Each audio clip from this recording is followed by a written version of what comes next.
नमस्कार। आज फिर से हम लोग हमारी जो नवमांशा सीरीज़ है उसको आगे बढ़ाते हुए आज बात करेंगे हम लोग Rahu in the 9th house in your D9 chart. So पहली बात कि जैसा कि मैं हर वीडियो में कहता हूँ कि आप डायरेक्टली D9 चार्ट को रीड नहीं कर सकते। आपको D1 चार्ट में राहु का प्लेसमेंट ज़रूर देखना होगा। बिकॉज़ हमारा जो D1 चार्ट जो चीज़ें प्रॉमिस करता है कि आपकी लाइफ में इवेंट हो सकते हैं, ये नहीं होंगे, उनकी कितनी एश्योरिटी है, किस हद तक वो होंगे या नहीं होंगे, ये आपका D9 चार्ट बताता है आपको। D9 chart is what the depth of your D1 chart, आप ऐसा कह सकते हैं। सो D1 chart is very very important. आप वहाँ ज़रूर देखें कि राहु किन भावों में है, किन राशियों में है, बहुत इंपॉर्टेंट रोल प्ले करेगा। डेफिनेटली D9 चार्ट जो हमारी मैरिज को दिखाता है, साथ ही साथ हमारे फॉर्चून को, हमारे लक को, हमारे भाग्य को हम D9 चार्ट से देखते हैं। तो हम बात करते हैं पहले what is the 9th house. Basically 9th house is the हमारे जीवन में वो सभी तरह के एडवाइस जो हमें हमारे गुरुओं के थ्रू मिली है, जो हमें हमारे जीवन में हमारे एल्डर्स से मिली है, जो हमारे जीवन में हमें जो भी हमारे सराउंडिंग में समझदार व्यक्ति है उनसे मिली है, वो आपका 9th हाउस है। 9th house is the house of dharma. It is the house of your higher thinking. It is the house of your rational thinking, higher learning, your spiritual awakening को आप 9th हाउस से देखते हैं। क्या सही है क्या गलत है, ये आपका नवम भाव है। And the most important, this is the house of your Fortune. आपके जीवन में जो लंबी यात्रा है, आपका नवम भाव है। व्हेन राहु सिट्स हियर, तो मेरा पर्सनल जो ऑब्जर्वेशन है, जो मैंने देखा है, राहु यहाँ पर एक अच्छा प्लेसमेंट है।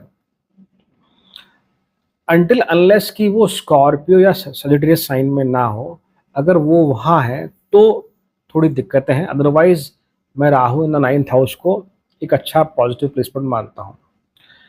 Because remember, Rahu is what जो अनऑर्थोडॉक्स चीज़ों में बिलीव करता है, सोसाइटी के रूल्स रेगुलेशंस को नहीं मानता है। Rahu is the futuristic planet, illusion का कारक है। आपका डीपेस्ट डिजायर राहु है, आपका ड्राइविंग फोर्स राहु है, आपके सराउंडिंग में टेक्नोलॉजी राहु है। Rahu is the giver. तो राहु पहली बात तो आपको यहाँ एक अलग तरह की सोच देता है। इसको आप ऐसा कह सकते हैं कि definitely you have a scientific temper. This is the best part of Rahu in the 9th house. Scientific temper मतलब कि आप हर चीज़ों को तोल मोल के, कैलकुलेटिव तरीके से, एनालिटिकल अप्रोच यूज करके, आपका स्व विवेक इस्तेमाल करके बिलीव करते हैं या चीज़ों को समझने की कोशिश करते हैं। You can learn various things through technology. मान लीजिए आप कोई पर्टिकुलर कोर्स कर रहे हैं, पर आप उस कोर्स को आप यूट्यूब के माध्यम से या कोई और टेक्निकल गैजेट की हेल्प से या टेक्निकल मीन की हेल्प से बहुत इजीली सीख सकते हैं। This is also the one of the best part of Rahu in the 9th house. इसके अलावा आपका सोचने का तरीका अनकन्वेंशनल जरूर हो सकता है, बट डेफिनेटली लॉजिकल होगा। आपका लाइफ को लेकर जो फिलॉसफी है वो बाकी लोगों से बहुत डिफरेंट होगी। You are not a blind follower. This is the blessing of Rahu. You want to explore various part of life. आप जीवन के अलग अलग क्षेत्रों को एक्सप्लोर करना चाहते हैं। What is life, what is जीवन, जीवन के बाद क्या होता है, हम यहाँ अगर आए हैं तो हमारा पर्पस क्या है। यहाँ एक कॉन्ट्रडिक्शन जरूर आता है, मतभेद भी आप कह सकते हैं कि कहीं बार नेगेटिव साइड पर अगर हम कहें, कहीं बार कोई इंसान अगर सही भी है, एक बार कोई अगर स्पिरिचुअल गुरु, ऑडिटर, नरेटर अगर है, जो स्पेशली जो ऑनलाइन गुरुज आप कह लीजिए जो है, आप उनके अगेंस्ट क्वेश्चन करते हुए देखे जाते हैं। Might be you later realize कि नहीं वो सही थे। तो यहाँ थोड़ा ये दिक्कत आ सकती है कि थोड़े समझने में हमें समय लग सकता है, because Rahu is the karak of illusion also. This is what the Rahu in the 9th house. सो ये एक बात है। इसके अलावा कि हम मैरिज की बात करें तो देयर इज स्ट्रांग पॉसिबिलिटी कि आपका जो अट्रैक्शन, नॉट द मैरिज में अट्रैक्शन, मैरिज में हो सकता है कि आप इनिशियली बिलीव ना करें या इतना आपको खूब खास इंटरेस्ट ना हो। बट हाँ, अगर आपका अट्रैक्शन होता है तो आपसे ठीक डिफरेंट टाइप ऑफ पर्सन से आप अट्रैक्ट होते हैं।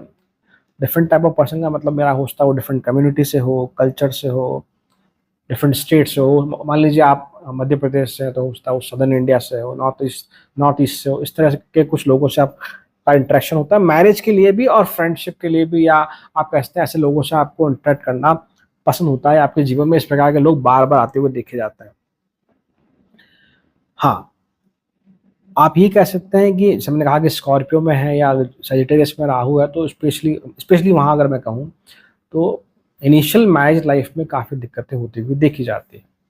जनरलाइज वे में अगर हम बात करें तो मैरिज को लेकर शादी के बाद आप कह सकते हैं कि आपको ज़्यादा एफर्ट लगाने पड़ सकते हैं मैरिज को स्टेबलाइज करने के लिए, या फिर जो भी मैरिज को लेकर आपका रोल है, आपकी जिम्मेदारियां हैं, वहाँ आपको बहुत ज़्यादा मेहनत करनी पड़ सकती है। Rahu in the 9th house. साथ ही मैरिज के बाद, बिकॉज ये आपके 7 से 3rd है, मैरिज के बाद आप बहुत जगह घूमने जाते हैं, ट्रैवल करने जाते हैं, you are going to explore lot of places with your life partner। और एक और ये भी कि हो सकता है कि धार्मिक यात्राएं हो, ज़रूरी नहीं है, बट हाँ ये ज़रूर होगा कि आप इस प्रकार की जगह जाना पसंद करेंगे जहाँ पर भीड़ भाड़ ना हो, या जहाँ पर नेटवर्क ना आता हो। नेटवर्क ना आता हो से मतलब मेरा कि जहाँ बिल्कुल आप सिर्फ आप ही हों, इस तरह को जहाँ आप खुद को एक्सप्लोर कर पाएँ। और एक और अच्छी बात यहाँ पर यह है कि आप जैसे मान लीजिए आपको एक्स प्लेस पे घूमने गए, तो आप सिर्फ आप उस प्लेस की जो इम्पोर्टेंट जगह हैं उनको विजिट नहीं कर रहे हैं, आप उनकी हिस्ट्री, आप उनका कल्चर, वहाँ का फूड, उसको भी एक्सप्लोर करना चाहते हैं। This is Rahu in the 9th house as well as Ketu in the 9th house. दोनों केस में है ये चीज़, चाहे आपकी वो D1 चार्ट में, चाहे वो D9 चार्ट में, ये चीज़ बहुत स्ट्रांगली मैंने ऑब्जर्व की है। अगर Rahu is not in the good sign, या अगर D1 चार्ट में बहुत अच्छी डिग्निटी में नहीं है, तो आपके पिता के साथ या आपके जीवन में जो भी मेंटोर हैं, इसको दो तरह से कर लेते हैं। पहले पिता की बात करते हैं, वहाँ आइडियोलॉजिकल गैप हो सकता है, उनसे आपके वैचारिक मतभेद हो सकते हैं।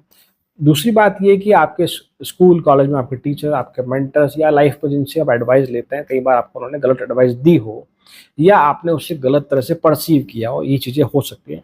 ज़्यादातर संभावना है कि आपने गलत तरह से परसीव किया हो, और या कि आपको अब कभी लगता हो कि शायद उन्होंने ऐसी बात कही थी। तो हमेशा टीचर्स की बात नहीं है, मैं टीचर और गुरुओं की बात नहीं कर रहा। आपके जीवन में कोई भी जो आपका बहुत क्लोज है, उसने उसने आपको कहा होगा कि भाई उस टाइम पे आप कभी गाइड किया होगा, भाई ये चीज़ मत कर, आपने वो चीज़ करी। Now you realize after 5 year 10 year कि शायद मुझे उसकी बात मान लेनी चाहिए थी। तो यहाँ पर राहु इस तरह से प्रॉब्लम क्रिएट करता हुआ देखा जाता है, ये कह सकते हैं। But the most important thing, 9th house की जब हम बात कर रहे हैं, 26 साल की उम्र में आपके जीवन में ट्रिगरिंग पॉइंट आता है, 26 की एज में। वो इस तरह से है कि 26 से पहले आप बहुत अलग थे, और 26 के बाद आप बहुत अलग हो जाते हैं। स्पेशली जिम्मेदारी बढ़ जाती है, आप ये कह सकते हैं, रिस्पॉन्सिबिलिटी बढ़ती हुई देखी आती है।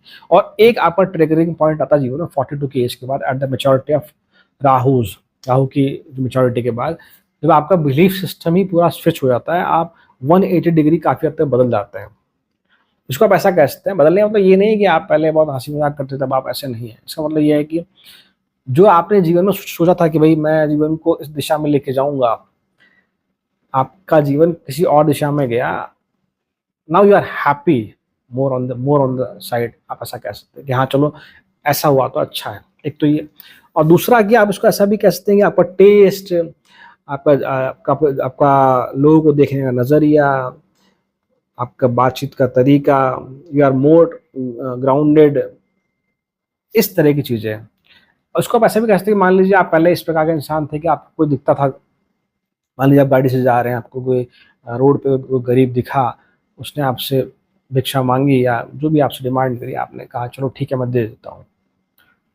नाउ अराउंड 40-42 के बाद you are on that side कि नहीं, ही और शी माइट नॉट डिजर्व, शायद ये गलत है।